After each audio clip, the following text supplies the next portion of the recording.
मेरे साथ इस देश के युवा प्रवक्ता, सोशल मीडिया के धड़कन, भारत ने इनको हाथों हाथ अपनाया है। और जो खास मेहमान बैठे हैं, आप कल्पना नहीं करेंगे, लगभग 100 मिलियन का मतलब होता है 10 करोड़ लोगों ने अनुराग को सुना है और इनसे अपनी सहमति जताई है। आज बेरोजगारी अपने चरम पर है। लगभग 4 लाख करोड़ सरकार ने कंपनियों को बेच दिया है। और अभी की जानकारी बता दूं, बड़ी खबर आ रही है इस समय की सबसे बड़ी खबर, 147 लाख करोड़ तक पहुंचा सरकार का कर्ज। अनुराग, आप लोग बेवजह आरोप लगा रहे हैं, सरकार तो कोशिश कर रही है। क्या कोशिश कर रही है सर? 2 कोशिशें तो इनकी बताओ। 47 से और 2014 तक 85 करोड़ का कर्ज था।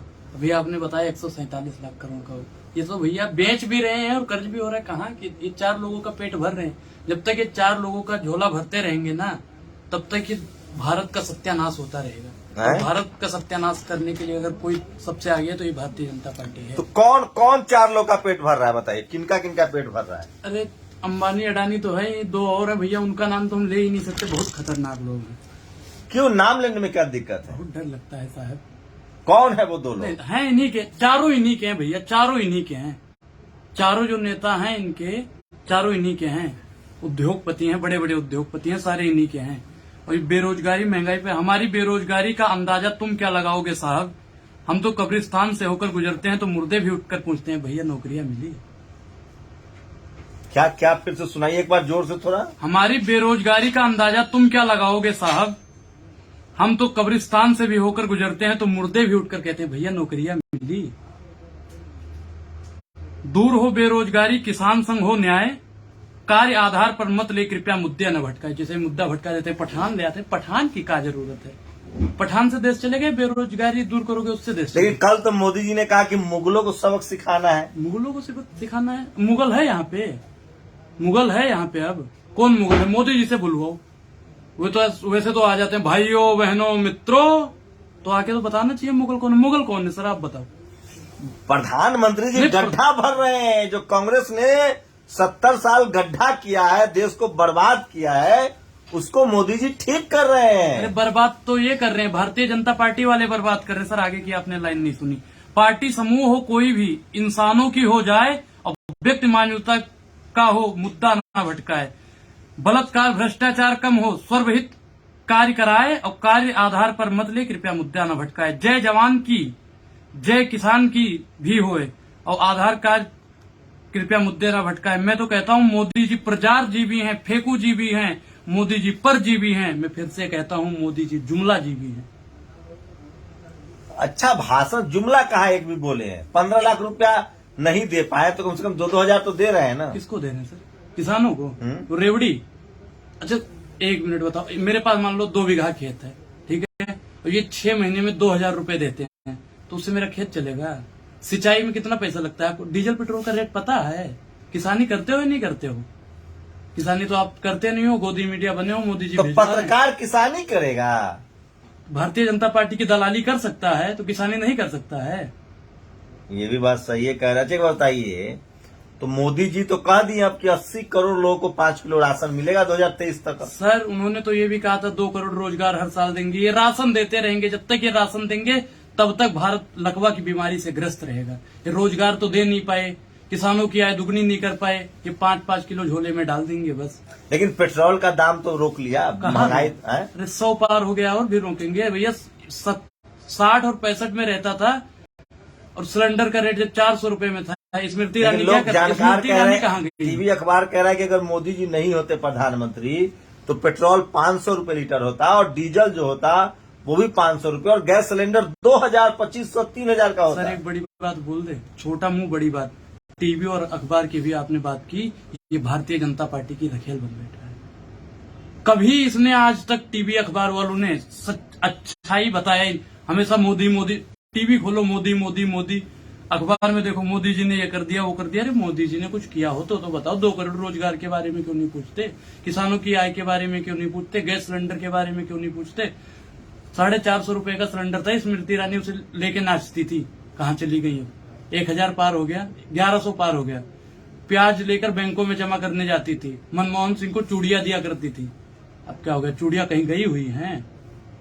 लेकिन अग्निवीर जैसे स्कीम तो आ गए हैं। अग्निवीर जैसी कौन से 4 साल के लिए हमें बना देंगे? ये तो भैया हमें गुलाम बनाना चाहते हैं। खुद अपने बेटों को तो उसमें बीबीसी किसमें भेज दिया, जैसा को बीसीसीआई में।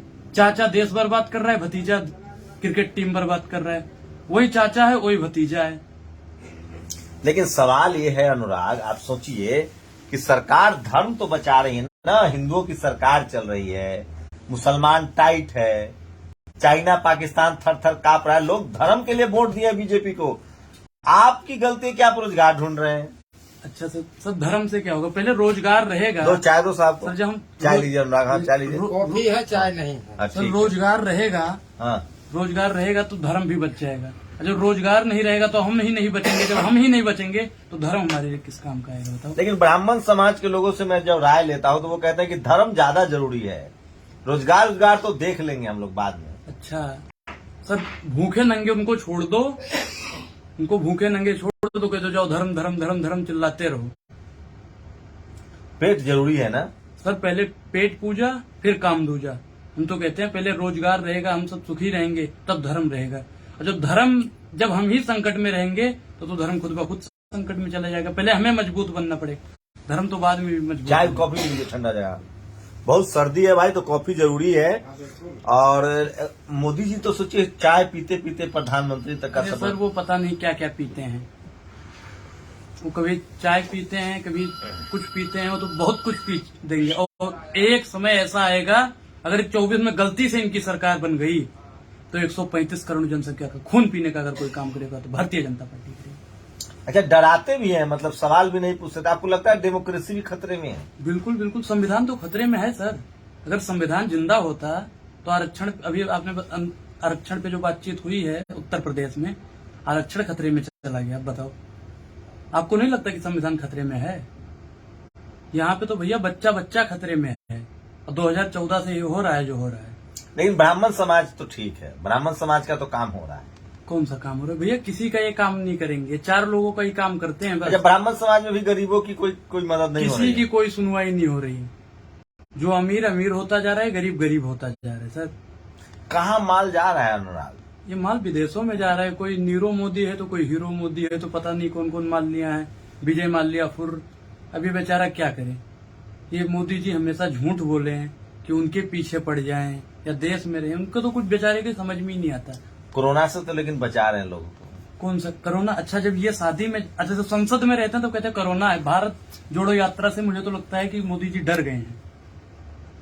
आज तक गांधी जी की आपने देखा होगा यात्राएं, उनकी यात्राएं भले ही टाइम लगता हो सफल होने में, लेकिन जो अंग्रेजी हुकूमत थी हमेशा उनकी यात्राओं को कुचलने का काम करती थी। आज भी जो अंग्रेज के तलवे चाटने वाले हैं, अंग्रेज के अनुयायी हैं, वो राहुल गांधी की यात्रा को कुचलने का काम करते हैं। कौन किस बीजेपी पर अंग्रेज के चाटुकार होने का आरोप लगा रहे हैं? सर बीजेपी आरएसएस लड़ी है आजादी की लड़ाई में। अच्छा, आरएसएस वाले लड़े थे या बीजेपी वाले लड़े थे? कौन गया था सर लड़ाई में, बता दो। वो वीर सावरकर जो 18 बार माफी मांगी है। अरे प्रभु माफ कर दो, गलती हो गई माफ कर दो। माफी मांगने वाला लड़ाई करेगा? अरे भगत सिंह के लिए भी तो माफीनामा आया था कि माफी मांग लो, मांगी थी। अब बताओ, सच्चे सिपाही वो हुए या सावरकर हुए? किस सावरकर की बात करते हो? जो 60 रुपए महीना तनख्वाह लेता हो उसकी बात करते हो। इनको तो क्या श्यामा प्रसाद मुखर्जी की भी बात करते हो? उसने भी माफीनामा लिया, इसने सैलरी ली। सर जो हमारे देश के लिए सच्ची लड़ाई करी है, कांग्रेसों ने हमें आजादी दिलाई है, कांग्रेसियों ने।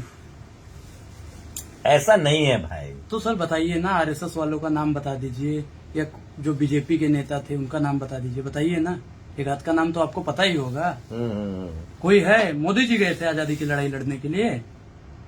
मोदी जी गए थे या इनके जो समर्थक हैं वो गए थे? मोदी समर्थकों की बात कैसे समझाएंगे? समझे तो, हमारे गुरु जी कहा करते हैं कि समझे तो समझाए दे और बताए दे ठोर, ना समझे तो ठीक है 2 धक्के देते हो।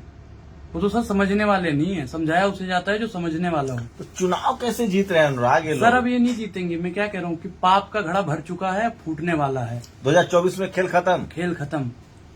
अभी तो नापी है मुट्ठी भर जमी हमने, आगे पूरा आसमान बाकी है। भारत जोड़ो यात्रा से आपको लगता है कुछ बदलाव होगा? सर- ये लोग तो कह रहे हैं कि ऐसी है, घूम रहा है, पप्पू है राहुल गांधी। अब ये कौन है फिर? ये जितनी यात्राएं राहुल जी ने आज तक कर ली कॉपी हैं, लीजिए। हाँ। आज तक कर लिए हैं, हम्म। उसका अगर 30% भी देखा जाए तो पूरी भारतीय जनता आज तक नहीं कर पाई है। पूरी जितनी भी भारतीय जनता पार्टी के नेता हैं उतना नहीं चल पाए होंगे। वो तो भैया घर से गाड़ी में बैठते हैं और संसद तक गाड़ी से ही जाते हैं। ये सिर्फ और सिर्फ दिखावा करते हैं, इनके बस की बात कुछ नहीं है। 24 में लेकिन अनुराग, आप तो 2014 तक खुद मोदी जी के समर्थक थे, 2019 तक मोदी जी के नहीं, समर्थक। मोदी जी के समर्थक देखो, हमने कभी कोई पार्टी अभी भी हमने नहीं ज्वाइन की। हम आज भी कहते हैं ना हम कांग्रेस के हैं, ना आम आदमी पार्टी के हैं, ना भारतीय जनता पार्टी के हैं। जो देश हित की काम बात करेगा हम उसके साथ में हैं।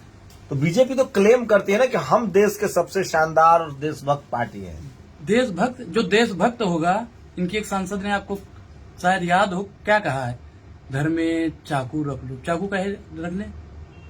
अब मोदी जी और अमित शाह जी के कान में अगर मेरी बात पहुंच रही हो तो मैं मोदी जी और अमित शाह जी से पूछना चाहता हूं कि देश बाबा साहब के संविधान से चलेगा या चाकू छुरी से चलेगा? सर आप बताओ, देश संविधान से चलेगा या चाकू छुरी से चलेगा?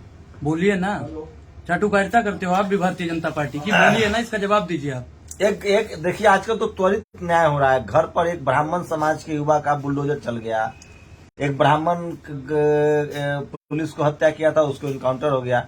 तो आजकल तो सरकार ही न्याय कर रही है, अब कोर्ट कचहरी की जरूरत ही नहीं है। अच्छा, तो कोर्ट कचहरी बंद करो। जब बुलडोजर से ही न्याय होता है, जब इनका बहुत बढ़िया बुलडोजर चला तो कोर्ट कचहरी बंद करवा दीजिए, पुलिस को बंद करवा दीजिए। जो इनके 4 समर्थक हैं उनको भैया वर्दी पहना दो, कच्छा और वही बनियान जो पहन के इनके और भी। तो अच्छा, गरीब लोग मोदी जी के समर्थक हैं, उसके पीछे आपको क्या वजह? सर एक भी गरीब नहीं है इनके समर्थक में, एक भी गरीब। जिसके घर का चूल्हा बंद करवाने का काम भारतीय जनता पार्टी करती हो, उसके समर्थक में गरीब लोग रहेंगे? सर ये जनता है, सब जानती है। लेकिन लोग कह रहे हैं कि मुसलमानों से नफरत के नाम पर इनको वोट दे रहे हैं लोग। मुसलमानों से सर क्या नफरत होती है? मुसलमानों ने हमारे देश के लिए कुछ नहीं करा है। हमारे देश के लिए मुसलमानों ने कुछ नहीं किया है। हम तो कह रहे हैं वो भी भारतवासी है, लेकिन जो बिल्कुल। बीजेपी समर्थक है वो कहते हैं कि मुसलमान जो हैं उनको टाइट रखना है, इसलिए हम लोग बीजेपी को वोट देते हैं। अच्छा सर देखो, एक चीज मैं बता दूं कि यहाँ पे हिंदू, मुस्लिम, सिख, ईसाई जो भारत में है वो हैं सबके सब भाई। यहाँ पे हिंदू मुस्लिम की राजनीति जो ये कर रहे हैं भारतीय जनता पार्टी वाले, ये चलने वाली नहीं है।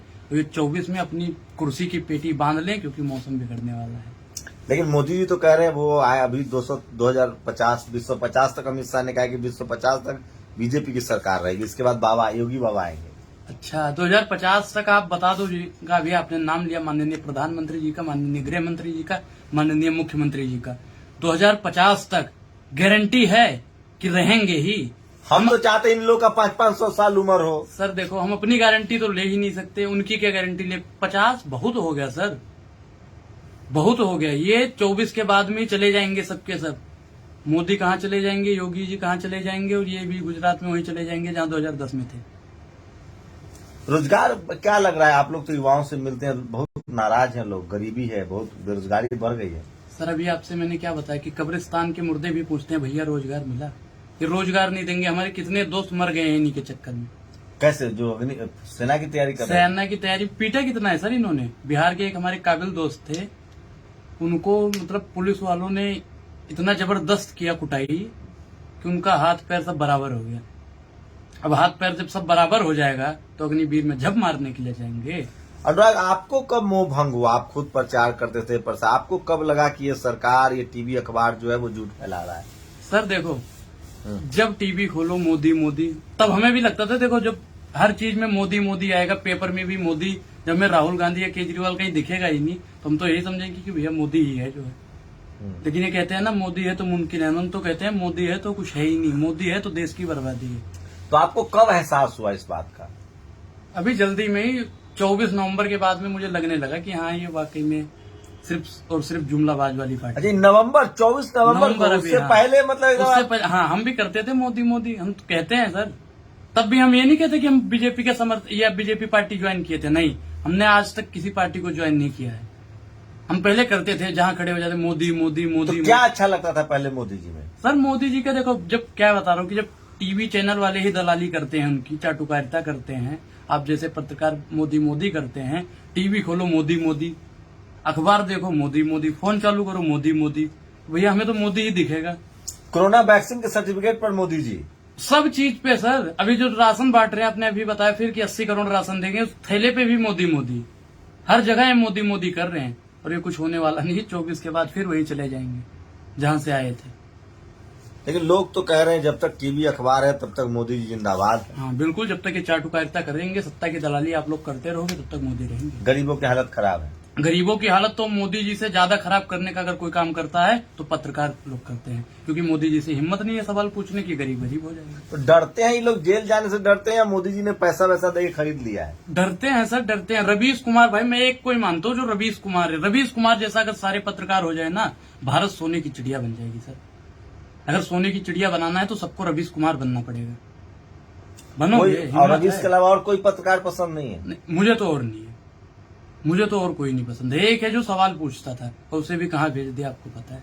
आपको लगता नहीं चूड़ी टाइट रखना जरूरी है? सरकार की अगर पत्रकार लोग चूड़ी कसना शुरू कर देना, सरकार की चूड़ी पत्रकार लोग अगर कसें, जैसे आप बता रहे हो कि भारतीय जनता पार्टी वाले मुसलमानों की चूड़ी कस रहे हैं, तो भैया हम तो कहते हैं पत्रकार लोग भारतीय जनता पार्टी वालों की अगर चूड़ी कसना शुरू कर दें, तो महाराज हम ज्यादा नहीं बता रहे हैं कि 24 घंटे के अंदर सरकार वो फैसला लेगी जो अपने मैनिफेस्टो में लिखती थी।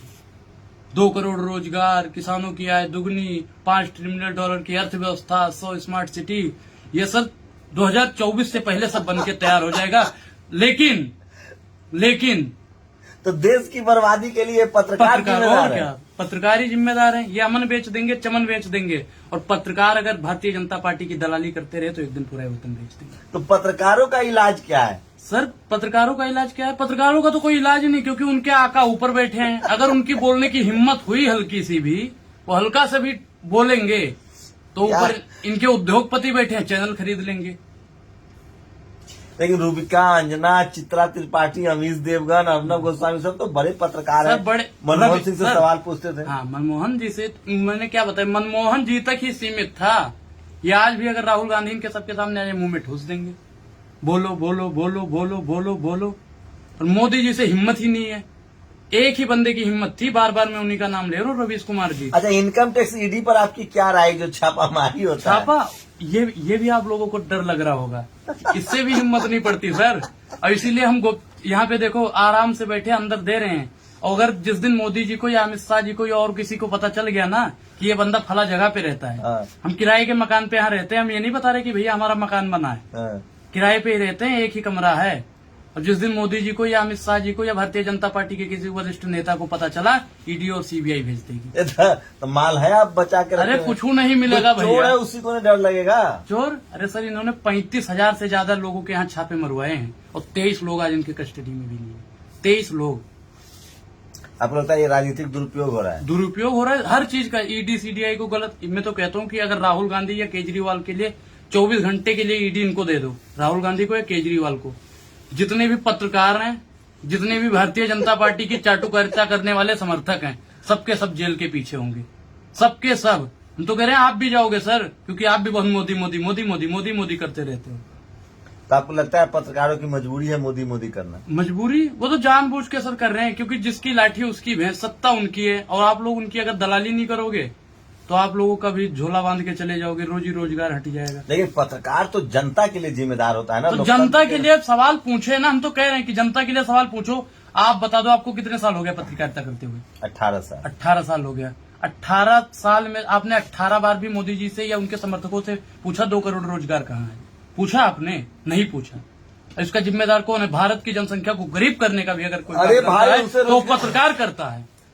जनसंख्या को अगर गरीब करने का काम करता है तो पत्रकार करता है। भारतीय जनता पार्टी के तलवे चाटने का काम करता है तो पत्रकार करता है। सवाल हम लोग जैसे ही पूछते हैं, देखिए चाय गिर रहा है, सवाल जैसे सर ऐसे ही सरकार भी गिरेगी। आज चाय गिरी है ना, चाय वाले की सरकार भी चाय के माध्यम से ही गिरेगी। आज चाय गिरी है, कल सरकार गिरेगी। तो लेकिन अनुराग, सवाल ये है कि हम लोग जब सवाल पूछते हैं मोदी समर्थकों से तो वो कहते हैं चीन कांप रहा है, पाकिस्तान थर-थर कांप रहा है, मजबूत सरकार है। कहा इन्हीं के जो मंत्री हैं तो कह रहे हैं कि चीन वाले अंदर बैठे हुए हैं, कहते हैं ना। अब उनका नाम आप बोलो, हम नहीं बोलेंगे, हमको डर लगता है, क्योंकि ईडी सीडी बैठ जाएगी तो फालतू में जोरिया में कुछ है नहीं, फालतू में भेज देंगे 1 हफ्ते के लिए, 24 घंटे के लिए कस्टडी, जैसे मनीष सिसोदिया को रखे थे। ससुरा मिलेगा कुछ नहीं, आएंगे 24 घंटे का टाइम खराब करेंगे, न खुद खाएंगे न हमें खाने देंगे। आपने तय कर लिया है कि अभी सरकार के खिलाफ लोगों को जागरूक करेंगे। सर बिल्कुल बिल्कुल, अगर मुझे इसके लिए कुछ हो भी जाता है ना तो गर्व होगा।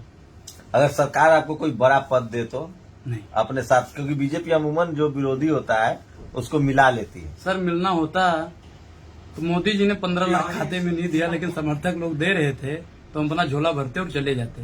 अच्छा, इस वायरल इंटरव्यू के बाद ऑफर भी आया पैसे का भी? सर आपसे बताया नहीं था, ऑफर आया था लेकिन हमने लात मार दिया, क्योंकि जीवन का मूल समझता हूँ, धन को मैं धूल समझता हूँ। सर अगर मैं पैसा लेके गद्दारी करूँ, जो हमारे दर्शक हैं आज जो हमारे साथ में हैं, और उनसे अगर मैं 15 लाख या 20 लाख लेके गद्दारी करूँ तो मैं मुंह दिखाने लायक रहूंगा? और 15 लाख से मेरा जीवन यापन हो जाएगा? आप बताइए सर। हमें रोजगार दे दें मोदी सरकार, 2 करोड़ रोजगार देने की बात करते थे। अगर ये 2 करोड़ रोजगार दे देते ना तो 15-15 लाख क्या 15-15 करोड़ होते लोगों के घर में। लोग नाराज है ना, युवा नाराज है, चूंकि रोजगार नहीं है, बेरोजगारी है, इसलिए। बिल्कुल बिल्कुल सर, 135 करोड़ जनसंख्या ही भी नाराज है अब मोदी जी से। बहुत हो गया मोदी जी, अब और नहीं आघात करो। तो गुजरात कैसे जीत गए? गुजरात में जुमला सर, जुमला बताया नहीं, 1 घंटे में ऑटो की संख्या बढ़ जाती है। ईवीएम ऐसा कहता है, मैं नहीं जानता भाई ईवीएम में कैसे वोट पड़ता है। हमने तो गांव में बैलेट पेपर पे वोट डाला है अभी तक। ईवीएम में 1 मिनट में 1 वोट पड़ता है। आपको भी शायद पता हो, आप नहीं बोलोगे क्योंकि चाटुकारिता करते हो। और फिर उसके बाद में 1 घंटे में पता नहीं कितने ऑटो की संख्या बढ़ गई, तो इसका जिम्मेदार कौन है? अगर निष्पक्ष चुनाव हो ना तो सर मोदी की सरकार चली जाएगी, भारतीय जनता पार्टी की सरकार चली जाएगी। निष्पक्ष चुनाव, एक बार बैलेट पेपर से चुनाव करवा के देखिए आप। 24 वाला चुनाव आप बैलेट पेपर से करवा के देख लो, फिर देखने कहाँ जाते हैं। 50 साल की बात करते हैं ना, 50 सीट भी इनकी नहीं आएगी। आपको नहीं लगता कि ईवीएम में कुछ वायरस डाल देते हैं? ये जो विदेशी कर्जा बढ़ रहा है, इस पर क्या कहेंगे? विदेशी कर्जा बढ़ रहा है, अच्छा बेच भी रहे हैं, कर्जा भी बढ़ रहा है सर, कुछ समझ में नहीं आता है कि किसको तो अभी पैसा तो सिर्फ 4 लाख करोड़ की कंपनियां बेचे हैं, 10 ही कंपनी बेचे हैं। नहीं तो एक दिन तो ये सब बेच देंगे। मैंने क्या, अमन बेच देंगे, चमन बेच देंगे, और सत्ता की दलाली करते रहे तो एक दिन ये पूरा वतन बेच देंगे। तो इन्होंने बेचने का काम शुरू कर दिया है। पहले 5 रुपए की चाय बेची, अब 4 करोड़ का व्यवस्था बेचे। सब कुछ ये बेचेंगे, जो बेचने वाला है वो तो बेचेगा ही। आम आदमी का क्या होगा? आम आदमी को तो सर, ये आम आदमी को भी 24 के बाद बेच देंगे। साहब की लीला न्यारी है, देश की बिक्री जारी है। और अगर पत्रकार 24 तक इनकी दलाली करते रहे तो गरीब जनता की भी बारी है। वीडियो देख के कॉल किया था। ओके, क्या क्या बोले? साहब की लीला न्यारी है, देश की बिक्री जारी है। अब अगर 24 तक पत्रकार भी भारतीय जनता पार्टी की दलाली करते रहे तो आम आदमी की भी बारी है। ये अनुराग हैं, आपके अनुराग के बात से सहमत हैं, असहमत हैं? सोचिए, इस सरकार से सवाल पूछना अब जनता ने शुरू कर दिया है। पत्रकारों ने जब सरेंडर कर दिया है, टीवी अखबार के पत्रकारों ने। अनुराग को नहीं पता होगा कि टीवी अखबार के पत्रकारों ने जो सरेंडर किया है उसकी वजह जाति है। इस देश के media, judiciary, college, university, bureaucracy, business पर जाति विशेष के लोगों का कब्जा है, और उनकी आइडियोलॉजी जो है वो आरएसएस से सहमति है, इसलिए वो उसके साथ हैं। लेकिन अब तेजी से जो बेरोजगार युवा हैं, जिनको नौकरियां नहीं मिल रही है, जो सेना में जाना चाहते थे, अग्निवीर लागू हो गया, वो अब धीरे धीरे उनका मोह भंग हो रहा है और वो सरकार से सवाल पूछ रहे हैं। शुक्रिया अनुराग, हमारे साथ बातचीत करने के लिए। धन्यवाद। जय श्री राम। शंभू कुमार सिंह, नेशनल दस्तक, दिल्ली।